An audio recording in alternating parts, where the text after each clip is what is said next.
샬롬, 이동춘 목사입니다.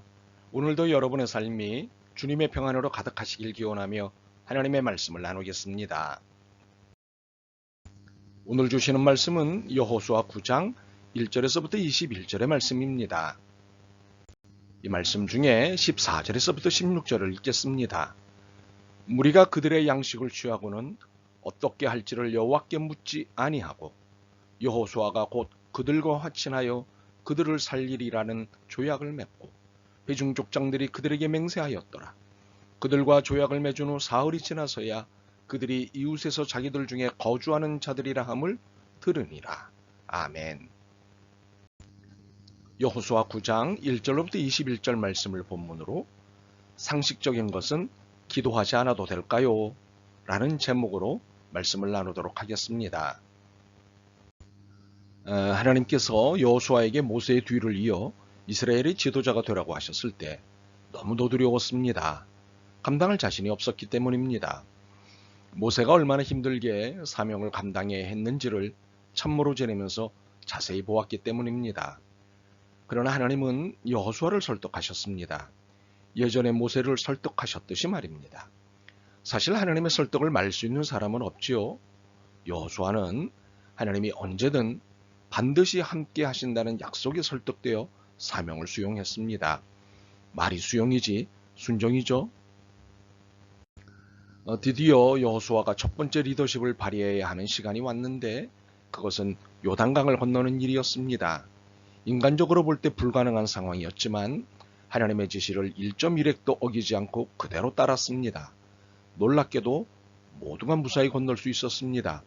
제2의 홍해의 기적이 일어났습니다. 두 번째 리더십은 난공불락이라 여기는 여리고성을 함락시키는 일이었습니다.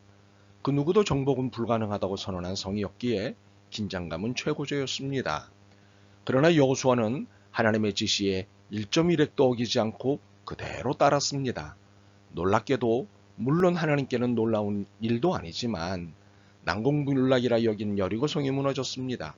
그것도 손가락 하나 되지 않았는데 무너졌습니다. 세 번째 리더십은 아이성 함락이었습니다.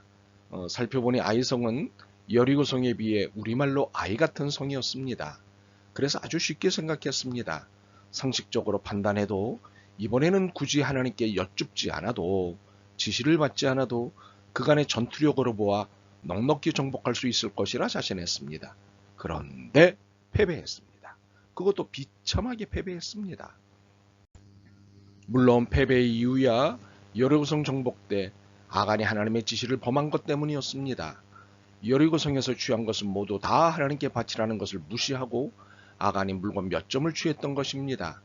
이렇게 분명한 이유가 있었지만 실은 더 깊은 이유가 있었습니다.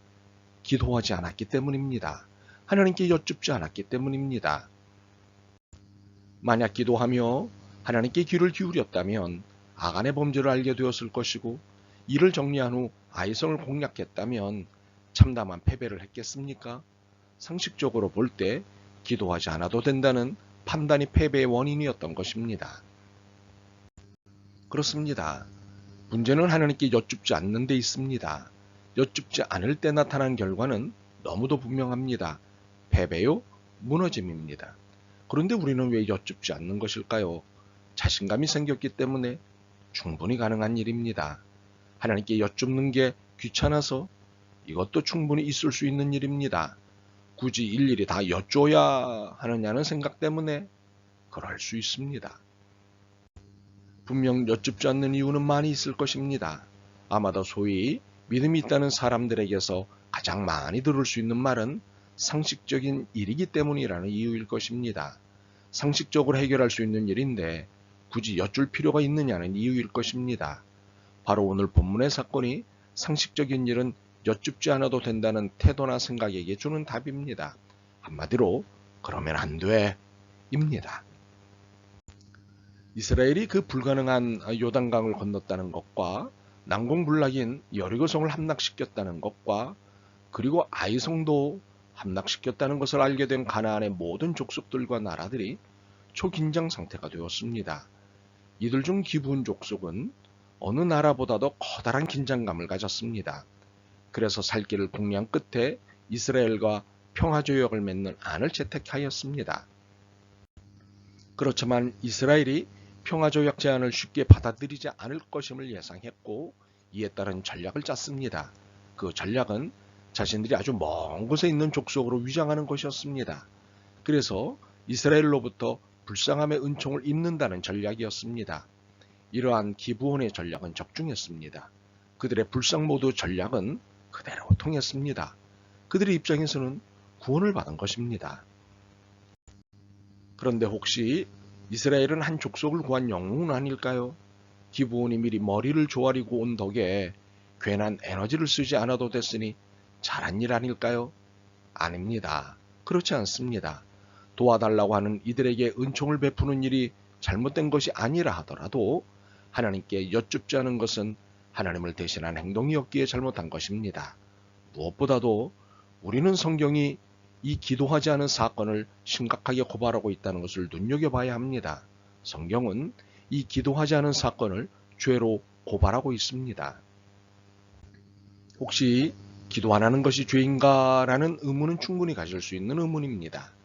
그런데 기도 안 한 것의 결과로 죄가 되었다면 이를 어떻게 이해해야 할까요?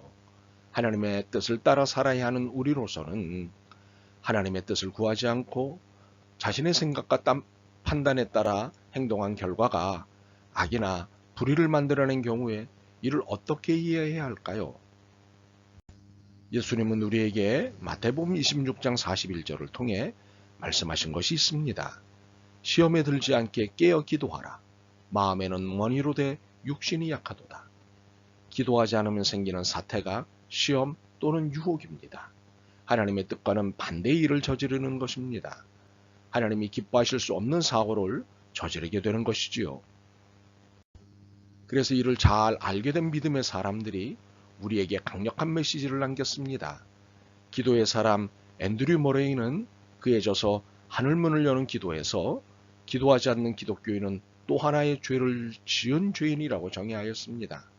믿음의 사람 스펄전도 강한 메시지를 전했습니다. 기도하지 않고 성공했으면 그 성공은 온전한 성공이 아니다. 왜냐하면 그 성공 때문에 교만해지고 그 성공 때문에 타락하게 되기 때문이다. 무엇보다도 기도하지 않는 것 자체가 죄이기 때문이다. 이유를 막론하고 기도하지 않는 것은 죄라는 것입니다. 물론 사기를 당하거나 속임을 당해서 악과 불의에 빠져든 경우도 있을 것입니다. 기브온에게 속은 이스라엘처럼 말입니다. 그러나 이스라엘이 하나님께 여쭙는 기도를 했다면 속았을까요?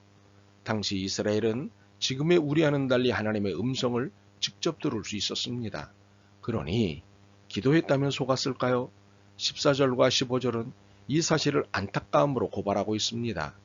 무리가 그들의 양식을 취하고는 어떻게 할지를 여호와께 묻지 아니하고 여호수아가 곡부 들고 화친하여 그들을 살리리라는 조약을 맺고 회중 족장들이 그들에게 맹세하였더라. 사흘이 지난 뒤 이스라엘이 알게 된 사실은 충격이었습니다. 기브온이 먼 곳이 아닌 아주 가까운 곳에 있는 민족임을 알았기 때문입니다. 그렇지만 이미 때는 늦었습니다. 그들과의 화친 평화조약을 여호와의 이름으로 맺었기 때문입니다. 18절입니다. 그러나 회중 족장들이 이스라엘의 하나님 여호와로 그들에게 맹세했기 때문에 이스라엘 자손이 그들을 치지 못한지라. 그러므로 회중이 다 족장들을 원망하니. 그런데 혹시 기브온이 이스라엘의 나무꾼이요 물 깃는 자가 되었으니 오히려 잘된 것 아니냐고 생각하시나요? 우리는 너무도 물질주의의 노예가 되어 있습니다. 물질적 이득이나 혜택이 주어지면 잘된 것이라고 생각하는 태도가 있습니다. 신앙인들도 예외가 아닙니다. 참으로 옳지 않은 태도가 우리 신앙 공동체를 휘두르고 있습니다. 기브온이 훗날 이스라엘의 골칫덩이가 된다는 사실을 진작에 알았다면 당장의 물질적 이득이 독이라는 것을 알았을 것입니다. 하나님께 여쭙지 않은 것이 문제였던 것이고 이는 우리도 마찬가지입니다. 그러므로 우리는 기도해야 합니다. 기도해야 살 수 있고 기도해야 거룩해질 수 있고 기도해야 하나님의 인도를 받을 수 있기 때문입니다. 바라기는 우리 모두 상식으로가 아닌 생각하기 전에 기도하는 사람이 됐으면 좋겠습니다. 아멘. 주님, 상식적인 일, 늘 해오던 일에 긴장감 없이 지냈던 것을 반성합니다. 상식에 취해 기도하지 않았던 것을 반성합니다. 매사에 기도하겠습니다. 도와주옵소서. 믿음을 주옵소서. 예수 그리스도의 이름으로 기도드립니다. 아멘. 오늘도 여러분의 믿음과 삶을 응원합니다. 사랑합니다.